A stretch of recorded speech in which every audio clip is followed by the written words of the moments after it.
Well, guys, thank you for joining us tonight. I'm Chris Ray. I'm the Director of Public Works for the town of Zebulon. I got Mary Duffy here with me. She's my Administrative and Contracts Manager. She's been with me for 3 years, and be honest with you, she's my right arm. Couldn't do it without her. And I'm really blessed, as we were talking earlier, about having a really great crew. Your Public Works Department is made up of 14 employees. We've got 3 in administration. We've got 2 in construction and inspection that you probably see out at Weaver's Pond a lot because Weaver's is growing, of course. We have 1 fleet mechanic, and then the rest of them are working our operations division and stuff. We cover in Public Works and generally several core areas. We got building maintenance. We maintain over 80,000 square feet of building. We've got grounds maintenance, which are about 50 acres we maintain. We have streets townwide, approximately, well, we'll pass this coming meeting in September, over 30 miles of town streets. That is a big jump. 5 years ago, we were at 19. Wow. So that's a significant increase.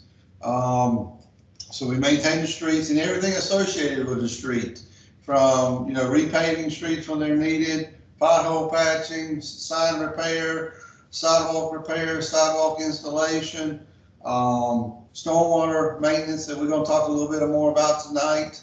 And our stormwater system consists of about 18 miles, which is, it's quite a bit. That's like from going downtown Zebulon to downtown Wake Forest. So, quite a bit there that we have to maintain and keep up with. We also have a partnership with Wake County in regards to 5-County Stadium, better known as Mudcat Stadium, that we do. We have some duties out there from on the exterior that we maintain jointly with the county. That partnership with the county is 85-15, 85 being the county, 15% being the town of Zebulon. And if you haven't been to the stadium, you need to go because it's a real gem to Eastern Wake County and especially Zebulon. So that's here. I think that gives us a general overview of, I guess, what Public Works does. I want tonight to be interactive. So if you got questions, please ask. Let's stop. I'll be glad to answer all your questions. Like I say, I've been here a while.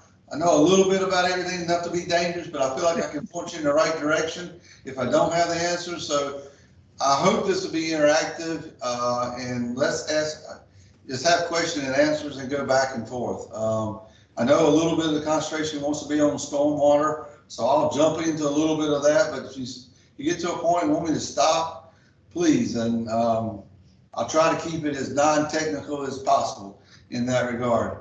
Stormwater system, we'll mainly talk about Weaver's Pond since that's where everybody's at. Weaver's Pond has what I call dry detention ponds. Basically, a lot of times they can be called BMPs or SCMs, stormwater control ponds. So basically what they are doing at Weaver's Pond, once they are completely converted, is flood control. Basically what it is trying to do is take the rain before Weaver's was done and added all the impervious surface with roads, driveways, houses and stuff, and match that discharge rate.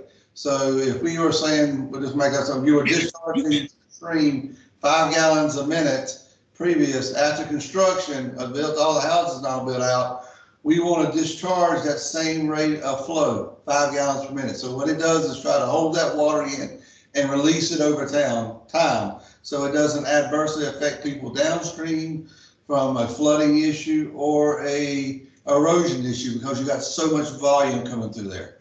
So basically the ponds at Weaver's Pond are flood control ponds. What you see at first, right after construction, is what they're called more of a sediment pond, and they have skimmers on them, and then you see also like silt fence in them. They're trying to stop the sediment and runoff from getting into the stream. And once the housing development is built out for that phase, they are then converted to a true, the skimmer comes off, they remove the silt fence out, they clean the sediment and all out, and convert it to being a stormwater control measure. Can I ask you a question? Yes, ma'am. So can you tell us what a skimmer is? And, yeah, thank you. Yeah, I'm sorry, like I said, I got too technical there. What a skimmer does is basically when it comes in there, is that white floating device that's on the top of the pond. It's a construction pond. And what it does is take the water off the top that's clear and discharge it and allow the water sits there, it's going to separate, and that mud and that sediment's going to fall out into the bottom. So it's taking the water off the top of the pond and discharging it and all. So good question, and I apologize for getting too technical a little bit there. So ownership, let's talk about ownership of the stormwater system and stuff. When you look at a plat for a section or a phase at Weaver's Pond, it's probably the best way I can say it. Anything that's in the roadway that is owned and maintained by the town of Zebulon, the developer builds it, we inspect it, we certify it, and basically it's dedicated over to us. We take over ownership and maintenance. Now we're going to take anything that falls in that roadway and drainage in that roadway, and we're going to own from there all the way up until it discharges into that BMP or SCM. So most likely we're going to have a street ownership, and we're going to have what's called a public dedicated easement. So it might be beside a yard or side of a house that something cuts over to the pond or that SCM. All right.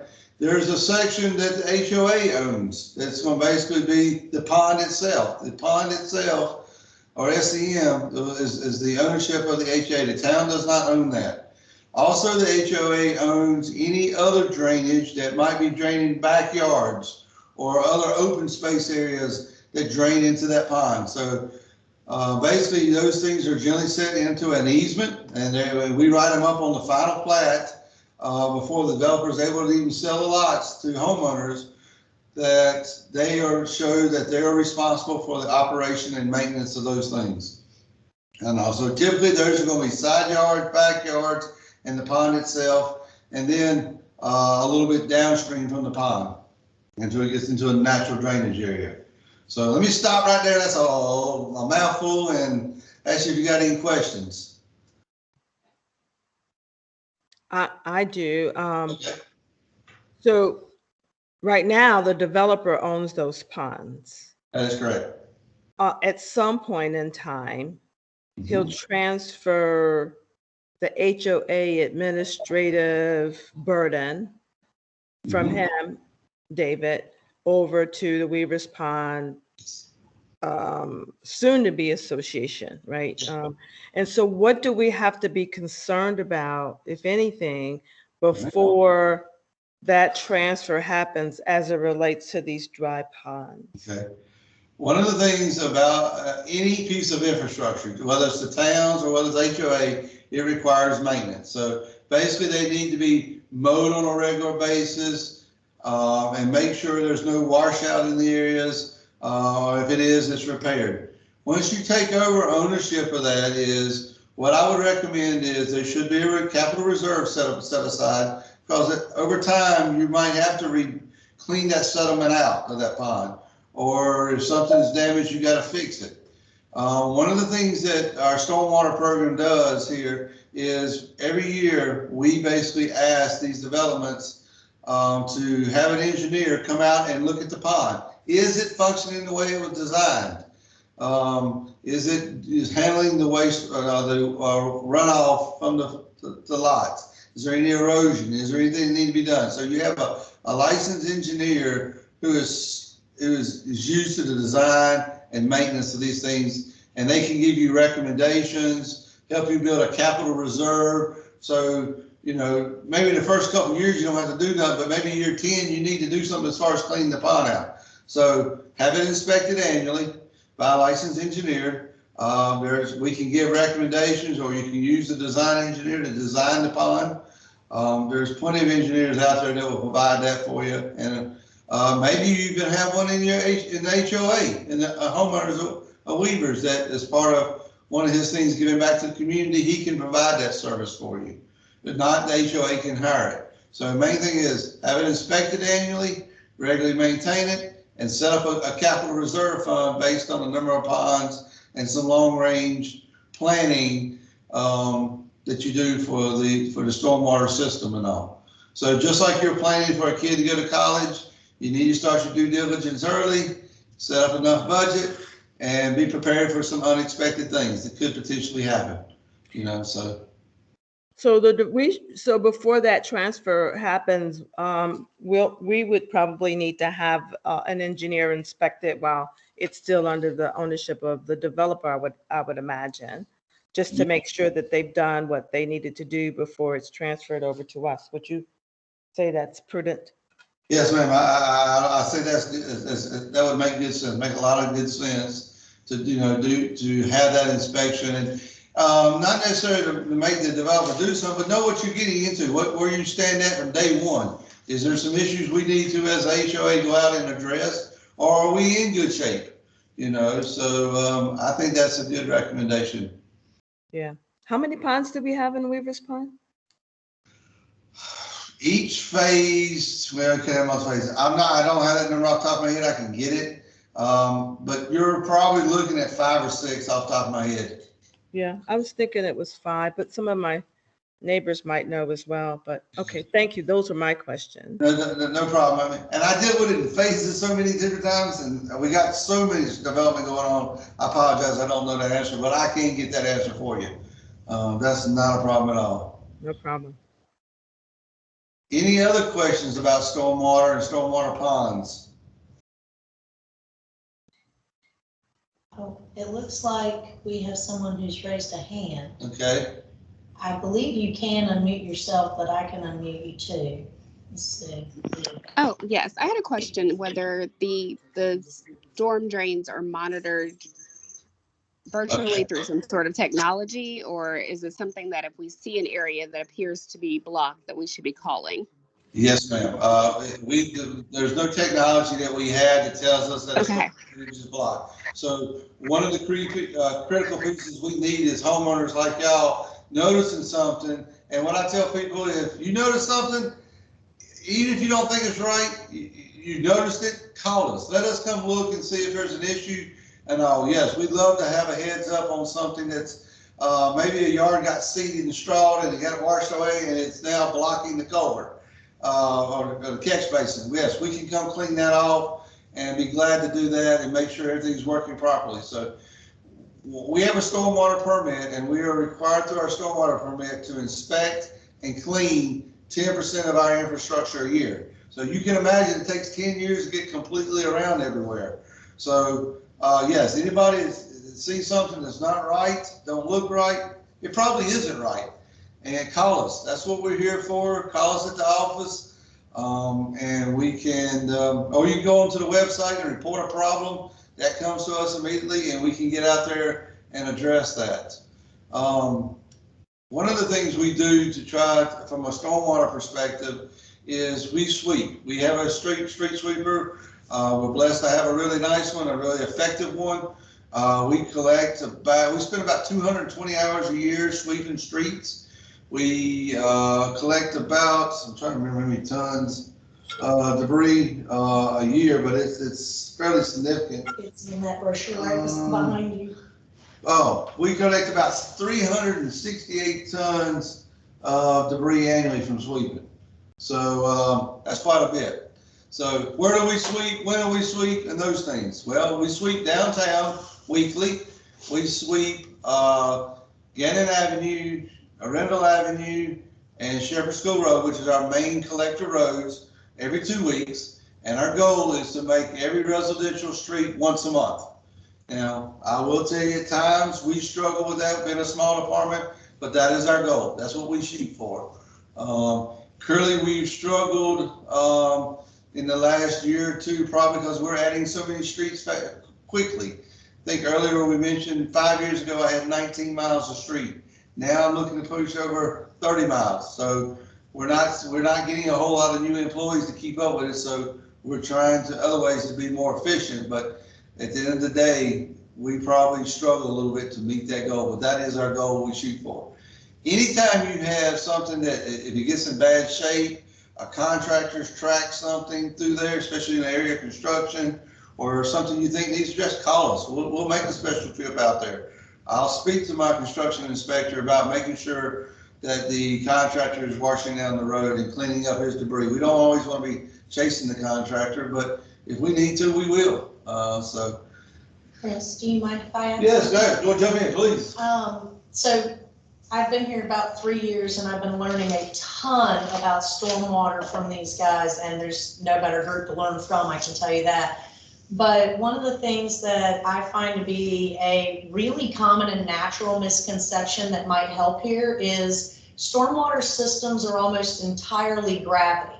There's no filtration, there's no pump, there's no mechanics, there's no metering, there's no monitoring other than stormwater testing and things that happen where a chemist actually goes out or one of our guys goes and takes a sample. And I think we in the public, when you don't work in public works, have this thought that it's a lot like a sewer system where you have a lot of mechanics involved and a lot of filtration and treatment. And that's not actually true for stormwater systems. And I think we get confused about that. But something to keep in mind is there is none of that. There is no filter. So whatever goes in the drain in the street or into that pond is going on to the stream and then to the lake and then to the ocean. And that's how we end up with a lot of stuff actually in the ocean. That's why we have, if y'all ever want to have a volunteerism group help us with some of our town stormwater goals, we're always looking for people to help clean something up or to stencil drains that say this drains to this creek. Nothing, you know, only rain in the drain and things like that. And that's because there is none of that. And the excellent question a few minutes ago about the monitoring made me think about that. Was one of my own misconceptions, was that there was this infrastructure there, and there's not. It literally flows from the street into your ponds and then gets filtered out through the ground and discharged into the natural waters. Good point, very good point.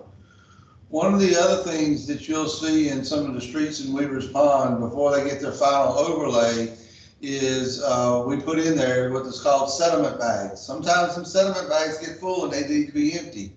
So we put those bags in there to try to catch that debris and stuff before it gets to your stormwater pond or makes it to the creeks and stuff. So if you walk by a catch basin and look down in there and see a bag or something hanging on to the grate and stuff, that's a sediment bag. Basically, it catches the sediment and allows the water to go through. And that's something the contractor maintains, something required to be put in to catch that debris because yards do erode during the construction process during some of the heavy rains. And it seems like we're getting more and more heavier rains. And so not sure if it's global warming. I don't know if it's just a cycle we're going through, but it is definitely seems to be more prominent rain events happening. Yeah. Hey, Chris, question about street cleaning. Yes, ma'am. Can you help us to understand what would be some examples of things that are acceptable to leave out on the street that would be caught by the street cleaner? Okay. Basically, the street cleaner is there to collect sand, grit, and debris that comes naturally off of cars and stuff that's dropped.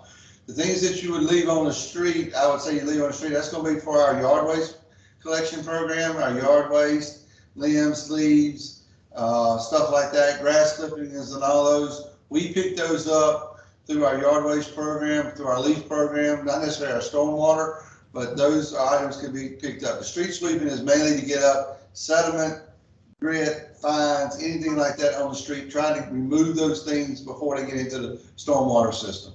Okay. No. So when does the yard waste Okay. truck come through? Yard waste truck, basically the town is divided into 2 zones. Weaver's Pond is in zone one. Okay, is that right? So zone 1. So basically the yard waste, we start at the beginning of that week. So it's every other week. We start at the beginning of the route and we work our way through. Now the yard waste truck, when we call that, it's our knuckle boom truck. It has a boom arm that comes out and picks up that debris. That's going to pick up your limbs. That's going to pick up any logs or anything like that you might have in your neighborhood from your trimming. Then we have what's called our leaf truck. Our leaf truck comes through on the same route. It starts at the beginning of the route and works their way through.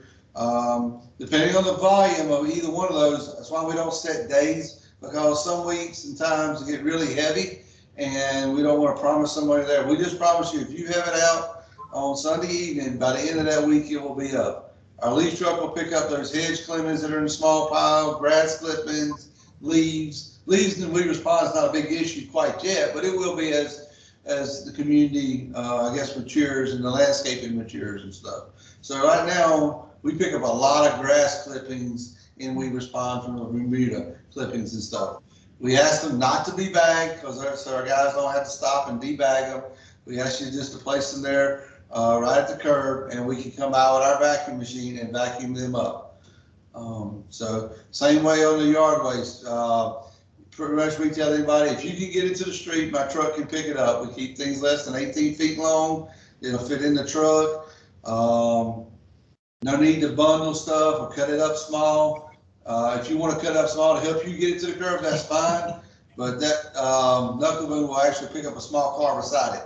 So more likely, if you can get it to the street, we can get it picked up. That's great.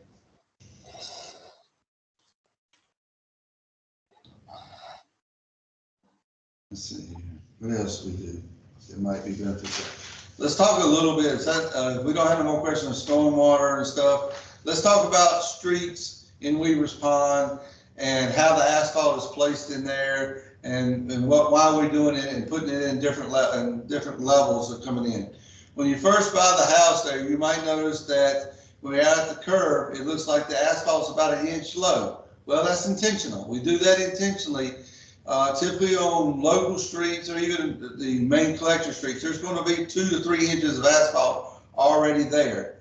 And the reason we don't put the final layer of asphalt on is we have a lot of large boom trucks, delivery trucks, landscape trucks. When that asphalt is hot, it can be when they drop the trailer legs, it can put dents in it. Some of these boom trucks have drop down legs that support it, concrete delivery trucks. So basically, we don't want that final layer of asphalt to be damaged. And so what we also look at is if it survives the first year with all those deliveries, whether it's new furniture or a concrete truck or a boom truck bringing in trusses and stuff, we know we got a solid road.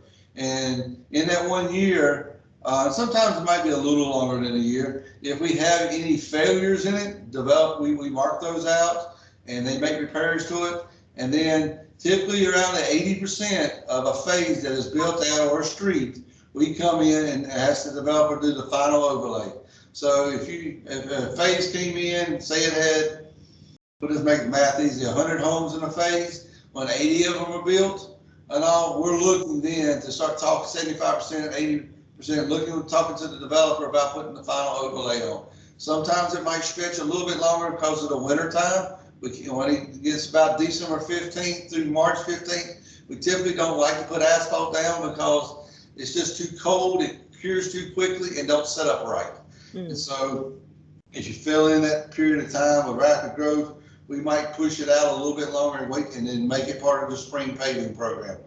Also, developers don't like to do one street at a time. So they want to do multiple streets from a quantity standpoint. The more you do, the cheaper it is. It's like buying laundry detergent. The bigger pail of Tide you buy, the cheaper it is per ounce. Same way with asphalt. The more asphalt you put out, the cheaper price it is per ton. So they want to do multiple streets. Also, mobilization of all that heavy equipment is extremely expensive.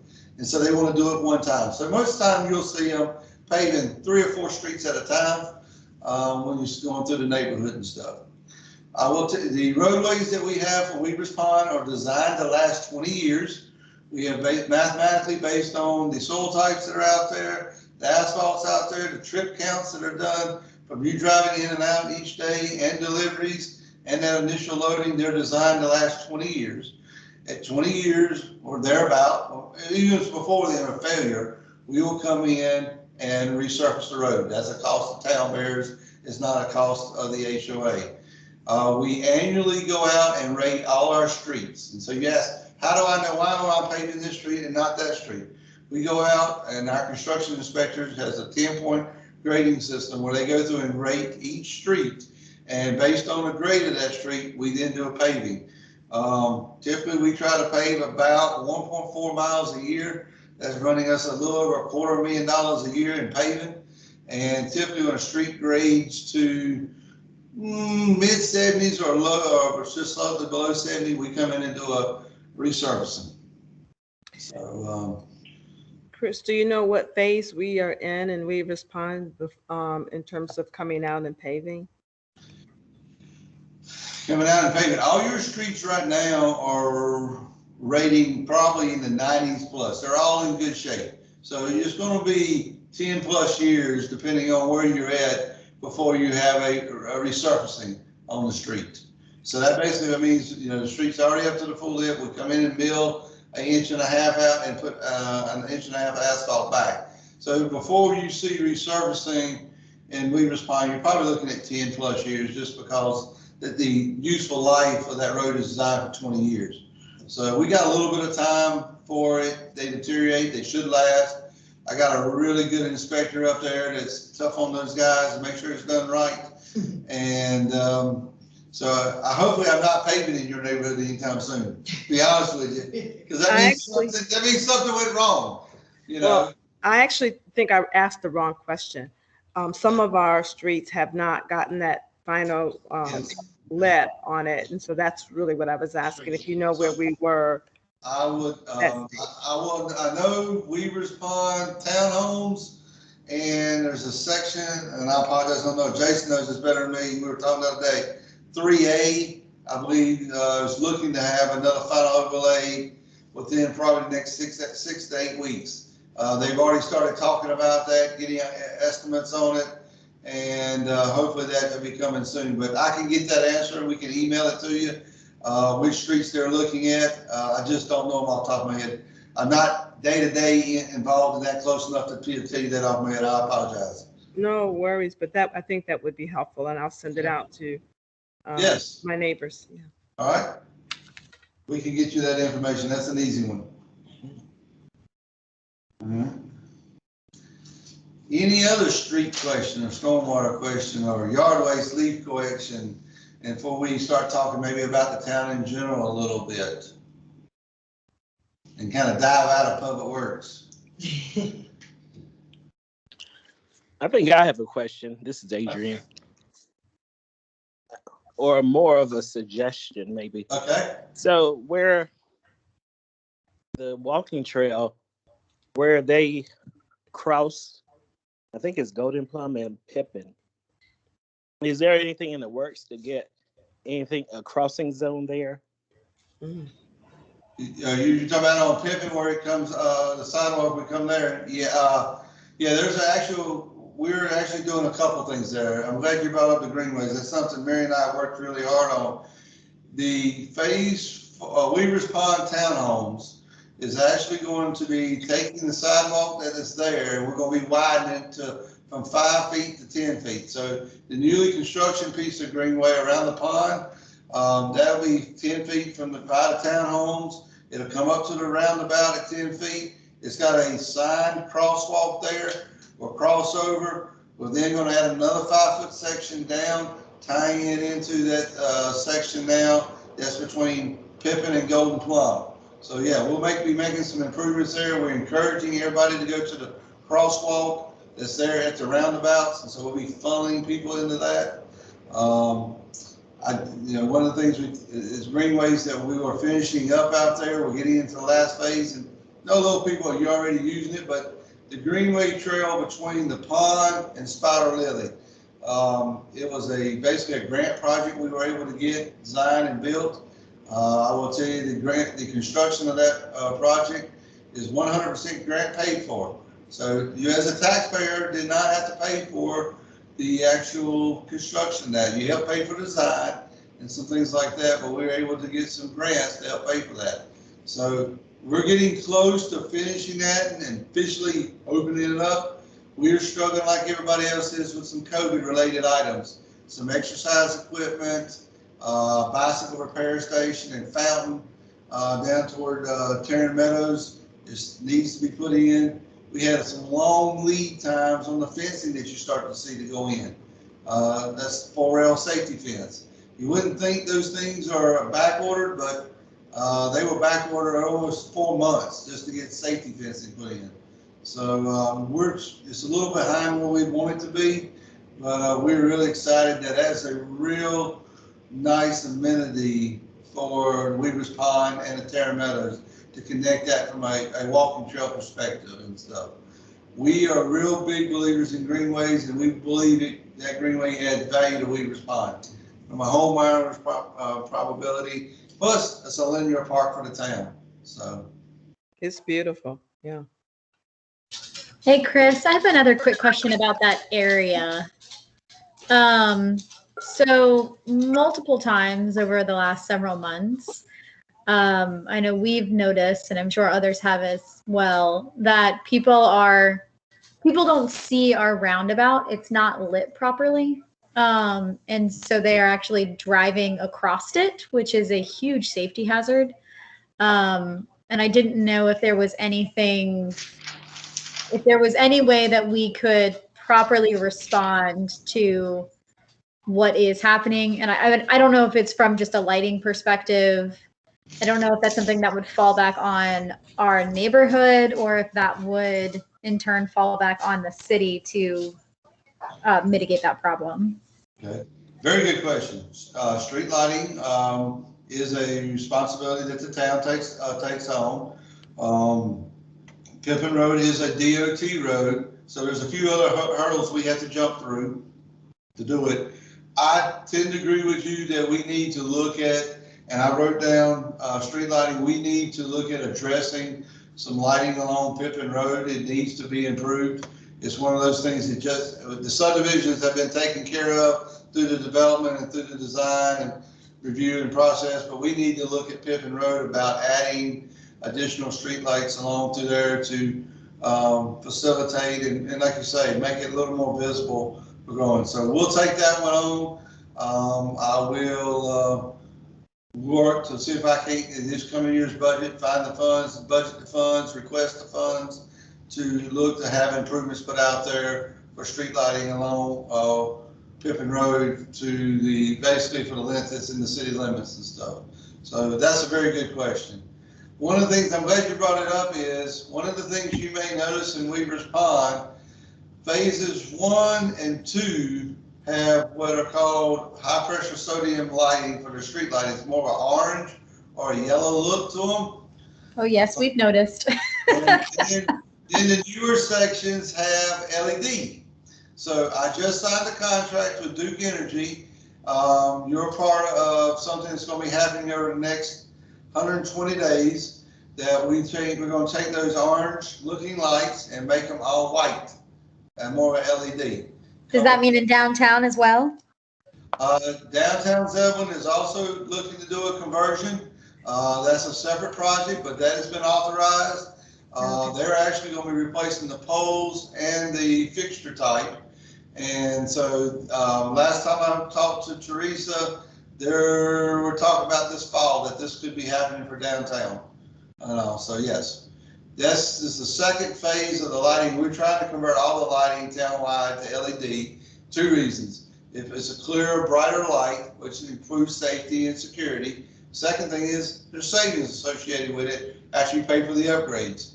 For example, the one we're going to do, we respond as part of, I think we're going to spend $99,000. The payback's 2.5 years. 2.5 years, I've already paid that $9,000 back, and the town is just starting to save money. So you get a better product, longer life, useful life that we don't have to worry about going back out there and having to change the bulbs. We get a clearer light, and we're going to save money. So that's a win-win-win. That don't happen often, unfortunately. So, but yes, we'll look at Pippin Road. That Pippin Road does need to be addressed. A follow-up to that, Chris. Now you were saying essentially a see something, say something. Yes, Would we get a higher priority if we, as the neighborhood, start actually reporting those drive-throughs of that roundabout? Like, would we be pushed to like Yeah.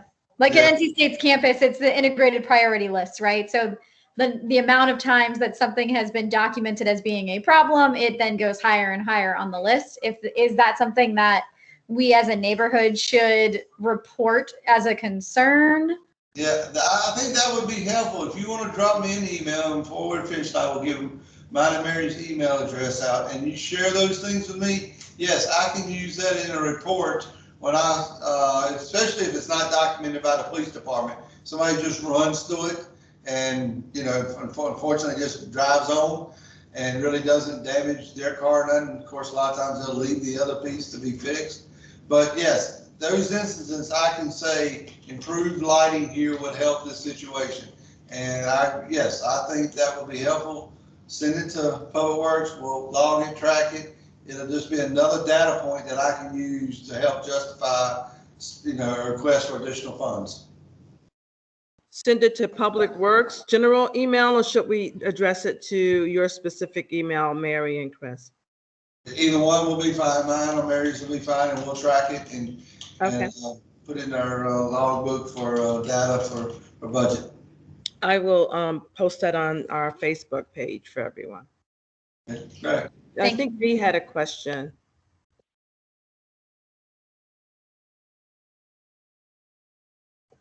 Or maybe not. Maybe your question was answered. I saw B. I saw that you had raised your hand. Oh, gotcha. No, it's probably something that you would have to refer to a different department. We previously asked about the private property signs being replaced that were taken down during the greenway construction for the pond. There's been an influx of fishing, and the pond is catch and release.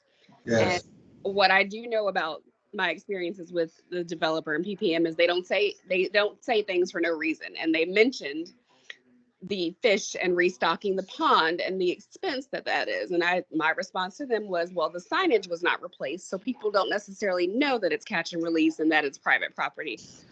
It looks great over there, but it also looks very inviting to the general public. There's benches and it's a very beautiful area. I am not a fisherwoman. I don't even like pond fish, so I'm not interested in being assessed to pay for a replacement of those bass. So if we could get that signage replaced, or perhaps the town, point out that there's currently no signage there or at the other pond, that would be greatly appreciated. Okay, I will talk to Mr. Berry about it, because this is the first I've heard. We should not have, during construction, and I'm not saying we did or didn't, but our contractor should not have touched those signage, because basically we should be working between the silt fence. But let me talk to David and see what I can do about twisting his arm and getting that done. And clearly, if I need to help, we will. I hate to ask this, but are we talking about the same thing? Because at the same time we were constructing our greenway around Hendricks Pond, they were constructing that other piece of greenway that wraps from Golden Plum to Sage Tree. Yeah, we would only be, the part of that we did the construction on, not the developer. It would be the piece around Hendricks Pond, the piece there on Pippin. Mary makes a good point. There was another piece of construction going on just a little north of Golden Plum. We had some oversight from an inspection standpoint, but that was done by the developer. So I can really only help you with, probably since I was in the area, the piece around what we call Hendricks Pond, the big pond that the town owns. And I'll be glad to speak to Mr. Berry about that and twist an arm or two. And not to say that signs are going to help, but then it could at least be addressed. If people were to continue to see, then we could legitimately say, hey, those fish are actually not supposed to be taken home. Well, that's what this is why I was asking the question, is because I looked for those signs as we were doing greenway construction around Hendricks Pond, and I don't recall any of those being removed. Okay. So it might be that they're not prominent enough, given the traffic through there now. It might be that signs were removed, but not what I'm thinking of. But that was something, because I hear your concern, and I agree with you, and that was something that we were concerned about during construction, is that people understood the greenway is public, the pond is not. Yeah. Right. I would agree with you. They were definitely not prominent. There were not enough of them. To me, they should be at least on either side. So we should have a minimum 4 signs that are visible from either entrance, and particularly on the other side. So yeah, you're absolutely right. There were not enough of them, and they didn't draw any significant attention. All right. Chris, in the time that we have remaining, can you help us to understand some of the exciting things that are happening in Zebulon, how we're growing, What parks do we have to look forward to, Okay. et cetera? Well, the census came out this week and says Zebulon is growing. We are now just shy of 7,000 people in the city limits. I think it was 69 and some change. So we're growing. We are part of Wake County that is growing. Wake County, I do know, is adding about 64 people net a month. Clearly, we're seeing a lot of that growth. I will tell you, between Weaver's Pond and all the other neighborhoods that are going on in Zebulon, we have over 3,000 lots available for development. And if you think about that as the average home probably has 3 people in it, and all, that's another 9,000 people. Within the next 3 to 5 years, we're going to push 15,000 people quickly. That's my projection, and I think our planning people will stand behind it. Not too near future, we're going to see 15,000 people in Zebulon. We're halfway there now, with that many lots on the ground. I spent a good part of this afternoon working with a couple of developers about bringing additional subdivisions to Zebulon. So we're growing. We're growing leaps and bounds from a residential standpoint. As we continue to grow residential, that is going to start getting the eye of commercial developers. We're starting to see a little bit of it. We hear it behind the scenes, calling and inquiring about certain properties and what zoning requirements are, what infrastructure improvements they'll have to put in. So we're on the cusp of starting to see that commercial development, that restaurants everybody wants to see, the grocery stores everybody wants to see, they're coming. It's going to take a little bit of time, but from what I understand from talking to people in those big box stores and retail things, it's about rooftops. And as our rooftops grow, we'll grow.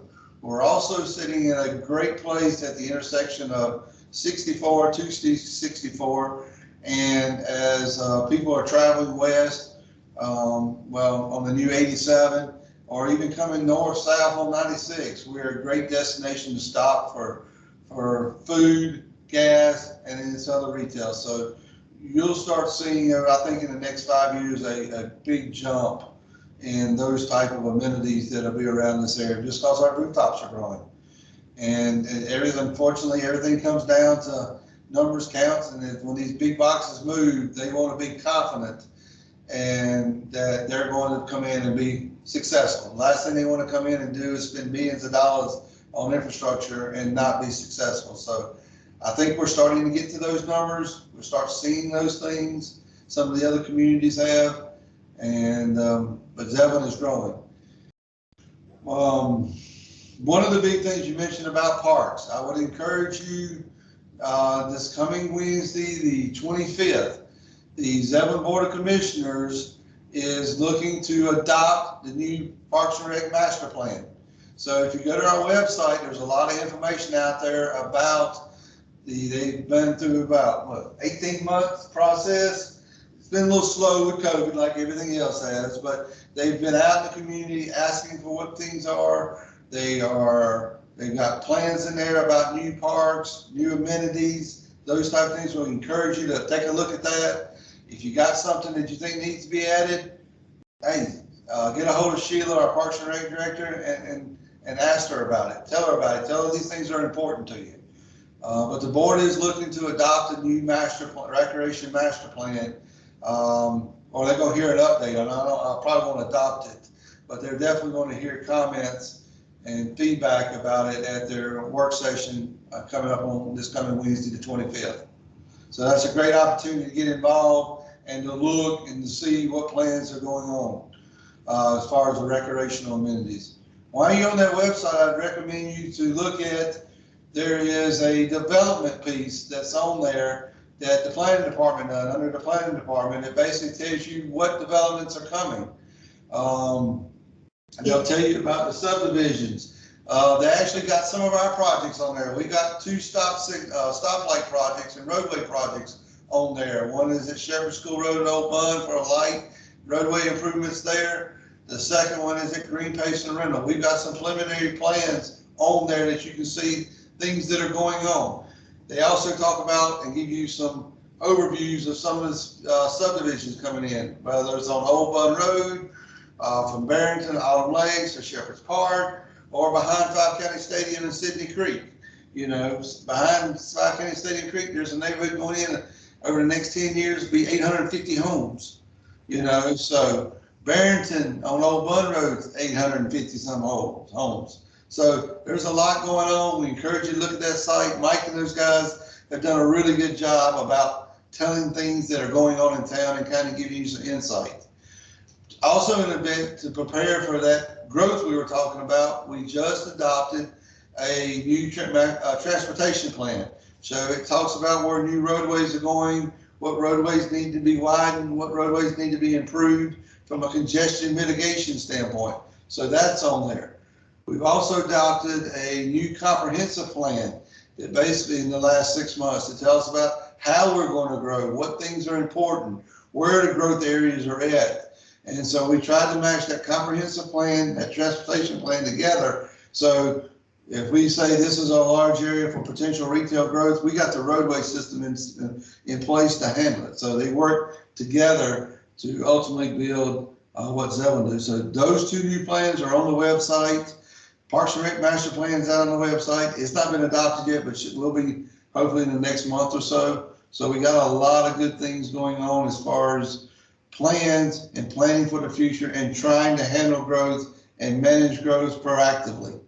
One of the other big pushes in town is downtown Zebulon. They are working really hard. They just had a meeting, was it? Wednesday. Yes, Wednesday down at O'Reilly Distillery, where they had over 100 people and businesses and local citizens come in and talk about what they envision for downtown and what they'd like to see in downtown. We were also part of a grant program we were able to get from the state on Main Street USA program that helps us, guide us, and direct us to promote and try to attract the right businesses for our community and stuff. So if it was important for us to have boutique shops or specialty shops, things that are unique and that will make Zebulon a destination, they are working on that plan. Mike's got, when I say Mike, the planning director, Mike Clark, on his website, they got information about that group if you're interested in participating in. So there's a lot of things going on as far as growth, trying to plan for growth, put us in a better position for growth to accomplish things and make us a unique and make us a destination. That's what we want to be, a destination. People want to come here, live here, work here, and play here. And that's our goal. So Chris, did they address public safety given this exponential growth that we're experiencing?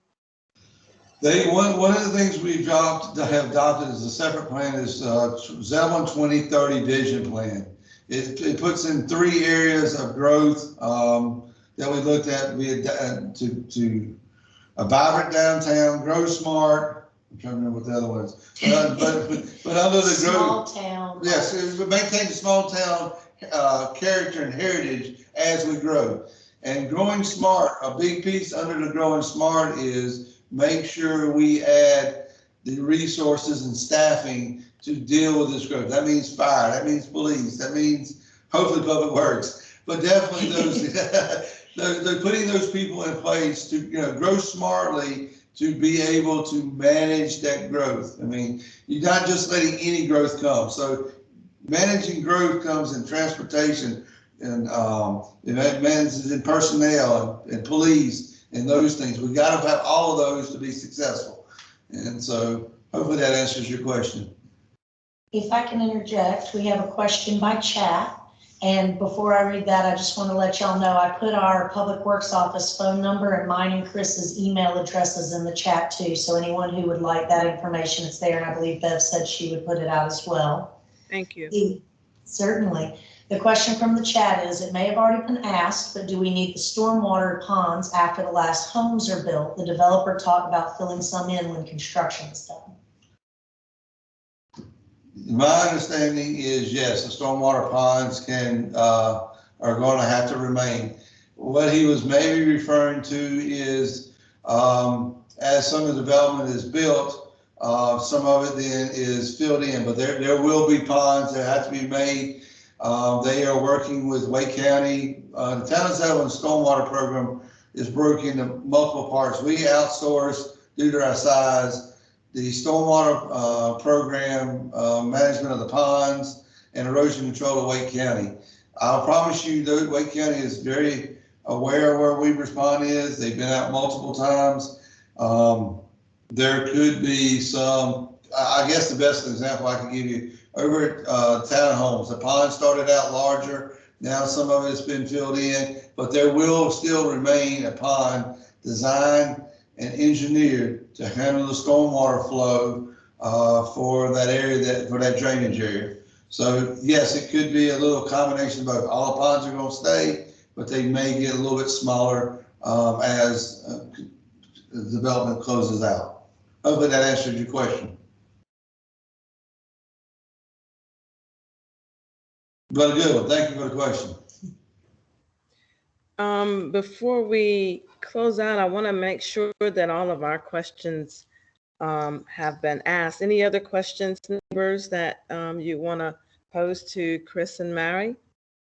And they don't have to be about poll works, anything in general. You heard a rumor and you want to know. Hopefully I can verify the rumor or say no, not yet. Or no comment. Or no comment. Hey, I just, you said anything. Yes, ma'am. Can you share with us the demographics of Zebulon? You mentioned we're at about 7,000. The census was just done. Do you know anything about what the makeup of our citizens are? I do not know directly, but that's a good question. I can easily get that answer for you. Historically, we are running about 40 to 45% minority in the Zebulon. That's the only statistic that I feel comfortable giving at the time that I've heard over the years. But we can get that to you and get that posted. We got that information. I just don't know off the top of my head. I'm sorry. No problem. Any other questions, neighbors, for Chris and Mary? Oh, I have not checked for permitting lately. Do we know what's going into the space that hillbillies used to occupy? And please don't tell me. There you go, chicken. B. Please don't let it be more fried chicken. Okay. All right. I'm being honest here. I'm not just putting a no comment. I do not know.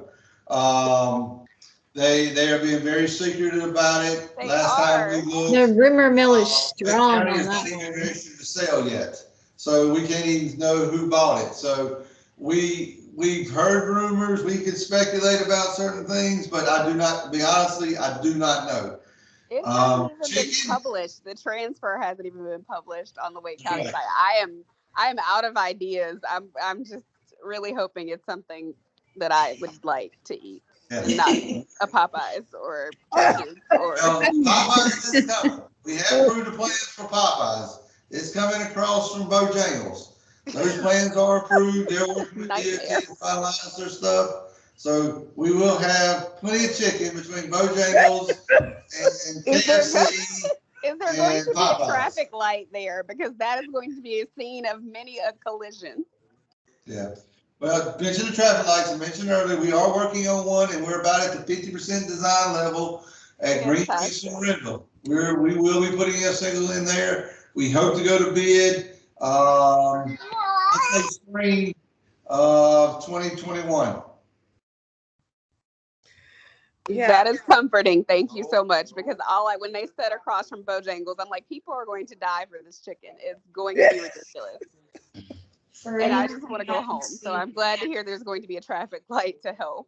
Yeah, up at Greenpeace, we're going to put one at Greenpeace, so they should help crossing there. Wow, there was an accident there yesterday. Yes.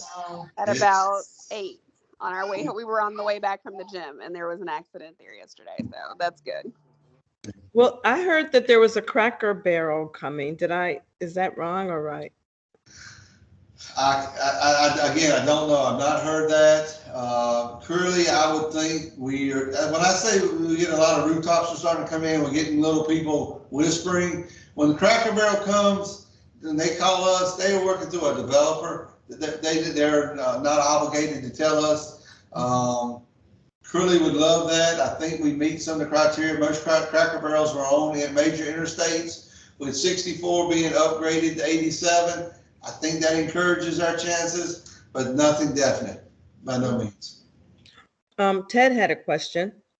So I was just gonna say, we have a question on chat. So, and this is actually a really common question we get a lot. Who owns the property on the Greenway between Pippin and Golden Plum, as there's a lot of growth behind homes? It's beyond the property line of some of the houses. Okay. All right.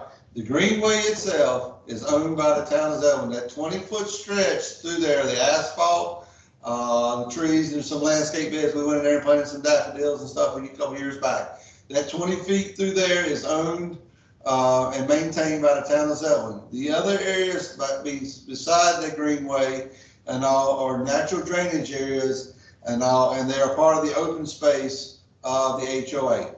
So the town cannot go in there because some of it is buffer areas. We can't remove vegetation. First of all, second of all, we don't own it. And so it's not, we can't go in there and maintain that. So we maintain the street, the piece from Golden Plum, from Pippin to Golden Plum, and from Golden Plum all the way to Sage Street. We have 20-foot easement through there. The asphalt, we'll maintain the asphalt, we'll maintain signage, we'll mow it on a regular basis. But the areas outside of that 20-foot will belong to the HOA. And so would that be, because we don't have an HOA, it's really by PPM. No. Is that something that we should bring to the attention of PPM to rectify? You can look at some of the areas you may look to be able to mow. Some of the areas might be natural buffers to creeks and streams to there. So some areas you might be able to clear, some other areas you might not be able to clear. We're in a Neuse River buffer. Anywhere there's a blue line stream or stream running through, you have to maintain a 50-foot buffer on each side unless you have permits to go in there. A greenway is something that's permitted to go in to a buffer. So it kind of gets a little funny about where you can do and what you can remove and stuff. But good question. Looks like we have another one coming on, and Looks like Adrian's trying to type in something. yeah, and Ted had said the issue is between the home and Greenway. And that's that. A lot of times it could be that's the HOA space, or that could be a buffer depending upon where you're at along the Greenway and stuff.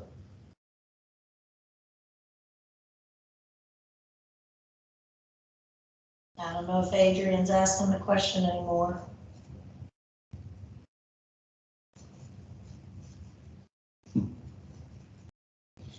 Our speed bumps going on Golden Plum, it is connected to 96 and Pierce's. Good question. Right now, the development that is tying on Golden Plum is called Pierce's Landing. Pierce's Landing is about a 350 home subdivision between single family homes and some townhomes. Speed bumps are not, as of right now, part of the transportation plan for Pierce's Landing or Golden Plum. Historically, the town of Zebulon has been hesitant to put in speed bumps for a couple of reasons. The first of all is emergency response vehicles. Fire trucks don't do very well with speed bumps. Second thing is they're difficult to plow and maintain from a road system standpoint. As we grow, I think that potentially could be an area that we could change policy on. I've seen it in other municipalities. It's just not been something our board has wanted to do to date. One of the things that I would encourage anybody that has some speeding concerns is to get up at our police department, and they have special programs in place where they can come out, excuse me, and put up signage and allows owners or drivers to realize how fast they're going.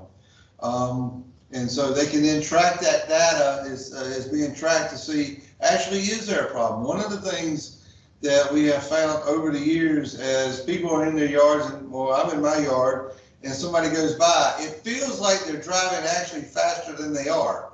And so a lot of times we find that their speed limit might be 25 and they're probably, the average might be 27, 28 or something. So the average overall, they're not speeding, but they can come out there, put that signage up. They also do special enforcement programs. Well, they'll come out there and sit and be visible.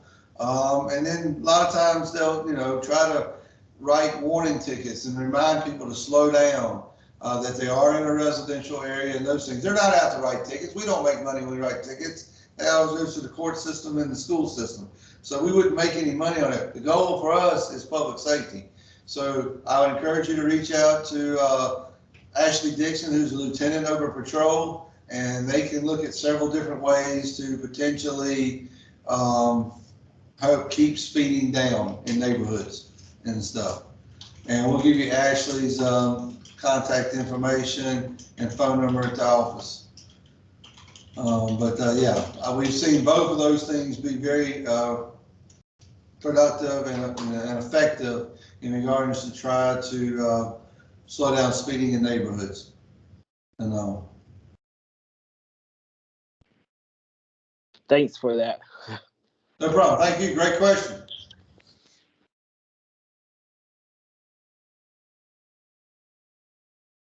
Any other questions before we wrap up? These good people are still in their office supporting us. Any other questions, you guys? We will take, Mary, we'll take Ashley Dixon's contact information and I can share that as well. I was just looking up the phone number. Okay. All right.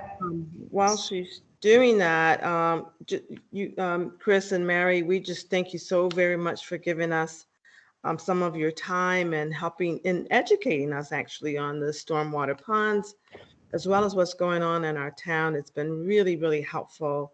And we just look forward perhaps to the next time we are able to connect with you. Yes, like I say, we appreciate the time to talk to y'all. We actually work for y'all. We want to help you, make you be informed. We encourage you to get on our website. And like, if you got questions, call us. We're here to help you. I mean, that's what we do. We have a passion for doing this, and we hope we do a good job at it. But we're only as good as y'all. And I encourage you to ask questions. If you see something that ain't right, call us. That's what we're here for. Well, if we don't know the answer, I promise you we'll find you an answer for it. We got a couple of those things we're going to try to find for you and get back to you tonight, but we'll make that commitment. We'll be there for you. So. And we're not the social media savviest people in the world, but Public Works does have a Facebook page where we push out information, like if, I don't know, the recycling truck didn't make it to Weaver's Pond and they're coming back the next day, we'll put up a notice as soon as we find out. Or we've been reminding folks with the switch in schedule on Thursdays, hey, put out your carts, and we push out pictures of our fabulous team and things like that out there. Really cool videos of some of the machinery. So if any of y'all are Facebook people and get your information that way, we do have a page where we do put out some of our info as things come up. That's terrific. And Mary, will we be able to get a copy of the recording so we can post it on our, speaking of Facebook, on our Weaver's Pond Facebook page? Yes, ma'am. Okay. Well, thank you. And you guys have a good night and be safe and enjoy your weekend. Thank you, guys. Thank you. You as well. Thank you for joining. Thank you all so much. Thank Take you. care. Be safe. Bye-bye. Bye.